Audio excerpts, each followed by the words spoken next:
Good morning to you, James. Let's just start, first of all, on what your objections are. Why do you think potentially increasing capital gains tax is a bad idea? Well, thank you for having me. And firstly, I think the government have got such an unenviable task. They've been dealt a terrible hand. After 14 years of Conservative government, taxes have never been higher. We've never had more debt, and the level of services we receive for those taxes have never been worse. So they're in a very, very difficult situation. And my advice to them would be just don't make it worse. So an increase in capital gains tax, I think, is going to have so many bad consequences for the UK economy. And I think it's going to lead to less tax in general. Firstly, so many fantastic entrepreneurs, founders, job creators are simply going to leave the UK. We're going to see a mass exodus, especially those in the tech sector. Secondly, for me, this is going to lead to less tax overall. It's people who start businesses. They also pay national insurance, PAYE for their team, corporation tax. And we really need jobs. We need job creation. We need investment in our economy. We need economic growth. So it would be so anti-business and to disincentivize that, I think, is such a bad decision at this time. And finally, starting a business is so tough. I spend so much time with founders. 95% of businesses fail in the first 5 years. So what they're doing is incredibly difficult. They often work 7 days a week. They take very low wages. They put everything on the line, including their capital, to try and build something, to try and create something. So to increase the taxes on these people, the people that's going to drive the economic growth in their company at this time, I think it just leads to economic pain for the UK. I think it leads to less tax income, and it's completely the wrong thing to do at this moment in time.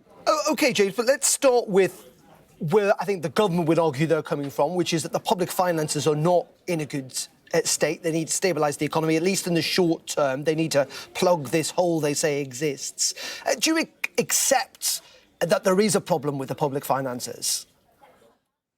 100%, there's a huge problem with the public finances, and they do need to plug this hole, and I'm all for helping them do that because that helps everyone in society. And if we take a step back and look at the macro picture, like the national debt is such a big issue. 8 to 9% of our tax payments just go in servicing that debt, and I think it's very difficult to get the system back into balance when the debt is at the level as it is, which is why I'm absolutely distraught that the government are proposing to recategorise the debt to enable them to borrow more. For me, this is the governmental equivalent of a clever 6-year-old changing the time on the family clock so they can stay up a bit later. A neat sleight of hand, but everyone knows you're going to pay for it the next day. So increasing the debt is the last thing we need at this moment in time. And I think if capital gain tax goes up, the government is going to get less tax income. People are going to leave the UK. People are not going to sell assets, and people are not going to start businesses, which is going to hinder as opposed to help this budget deficit we're facing. OK, so you accept this problem with the public finances. How does the government raise revenue then, James? I mean, or do they need to? Do they need to then make cuts to public services? As in, how would you plug that gap? Great question. So for me, capital gains tax is for people starting a business, putting everything on the line for what they believe in and risking their own capital. I think there's far too many people out there abusing the system, and they get income taxed as capital gains, which is not what capital gains tax is for. So firstly, I would look to close that gap, and hopefully that goes some way to raising the amount of money we need here. And secondly, we've just got to look at how efficiently we can run our services, how efficiently we can run our country, because it's completely unsustainable for us to continue borrowing more. And if we continue to raise taxes, we take all the incentives out of the system, and we're not going to get the economic growth we need to get us back in an even keel. So you seem to be, by not talking about it, suggesting that maybe cuts are the way forwards to things like public services. And many people, many voters out there feel that actually public services are in a terrible state and they need investment. And that is why lots of voters would be happy to see various forms of taxation go up. I agree that public services are in a terrible state. Prisons are putting out dangerous criminals onto the street. Waiting times at the NHS has never been longer. We need to get a better quality of public services for the tax we're paying. My whole point is if we raise CGT, at the end of the day, the government's going to end up with less tax income as opposed to more. People are going to leave, people are going to hold assets as opposed to sell assets, and less people are going to start businesses and create jobs. So the problem that we're facing as a country is an acute one. It's a very difficult one. But I think if you raise capital gains tax, you get less tax income overall, less economic growth overall. So it makes the problem worse as opposed to better. You talked many times there about, haven't you, about people potentially about to leave. Well, we hear this, don't we?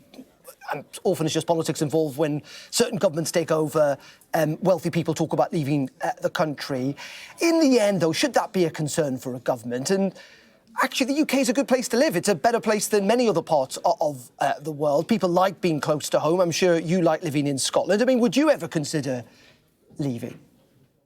At the moment, I've got no plans to leave, but so many of the brilliant founders, the brilliant entrepreneurs that I know are looking to leave the UK, and these are the people that we need in the UK. We need these amazing minds. We need people who are going to build businesses. We need people who are going to innovate. We need people who are going to build products that we can export as a small island nation and grow our economy by selling things that we make here overseas. So if we lose these people, we've got less industry, less innovation, less disruption, less job creation, less wealth creation in the UK, which is going to result in a negative outcome for every family in the UK. And for me, the guiding principle and what the government's trying to do is... Where will they move to, though, James, though? That's the big question. I mean, you know, you could point to the United States. We're potentially going to see a big period of political instability in the United States, changes to economic discourse there. Other parts of Europe have got higher levels of taxation than the UK. That's my big question. Where will these entrepreneurs move to? Or do they just become effectively tax havens themselves? A huge amount of the people that I'm speaking to at the moment, especially those in the tech sector, and the tech sector is a sector I fear for the most, because like if you're in the tech sector, if you're building with a laptop and a cup of coffee, you can be so mobile. So a lot of these people are speaking about moving to Dubai in the Middle East, and I think that's where we're going to see a large exodus of talent to, should we raise capital gains tax. OK. I mean, interesting. I mean, clearly, you know, parts of the Middle East have got their problems as well in terms of human rights issues and elsewhere. But we'll deal with that another time. Just while I've got you, James, fascinating discussion. I must ask you about BrewDog as well. You know, its profits, or it's been certainly a loss, quite substantial loss over the last year or so. We know that the pub industry is under strain. Do you think that the future's still bright, if you like, for the company that you helped found? Yeah, absolutely. So this year I stepped down as CEO after 17 and a half years running this amazing business. And if we look at our numbers for last year, with fantastic growth, so 14% top line revenue growth in a tough market, we continued to take market share. We came incredibly close to making operating profit. We lost 2.5 million at EBITDA.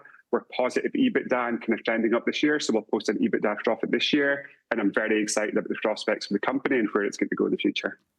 James, fascinating stuff. There'll be a lot of people who disagree, but there are a lot of people who will agree with you as well this morning. Thank you very much indeed for joining us. That's James Watt there, the founder of BrewDog, joining us down the line from Scotland.